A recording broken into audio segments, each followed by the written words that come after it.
kama unacheza vikoba, mchezo, namna yoyote ya upato, sogea karibu. Uko hatarini kuhatarisha mahusiano yako, ndoa yako, lakini pia hata ukaribu wako na watoto wako, kwa sababu wanawake wengi sana, hii inawakumba zaidi wanawake, wamejikuta wanaingia kwenye madeni makubwa ambayo yanawakosesha hata raha wao wenyewe, kwa sababu alianza mchezo wa kwanza akiwa anajimudu, lakini ghafla mipango mikakati ikafeli, akajikuta inabidi akakope sehemu nyingine kwa ajili ya kulipa deni lingine. Sasa kwa sababu wanaume wengi huwa hawapendi wanawake wao kucheza hivi vitu vya vikoba, michezo, unakuta mme wake wa karibu au ndoa yake haimsupport. Kwa hiyo kinachotokea ni kama mwanamke inabidi aende akatafute msaada kwa mchepuko, au anaanzisha mahusiano mapya.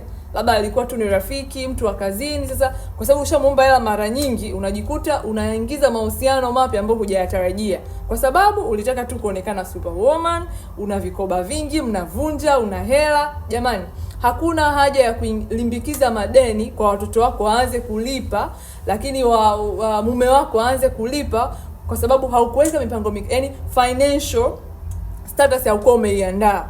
Kuna haja ya kutengeneza mazingira sahihi ya wewe kujiingizia kipato, ili hata kama utataka kuingia kwenye mchezo wa aina yoyote, unajimudu. Una biashara ndogo ambayo haiwezi ingiza hela nyingi, lakini una michezo ambayo inakuzidi. Jumatatu na rejesho, Jumanne, Jumatano. Oh my God!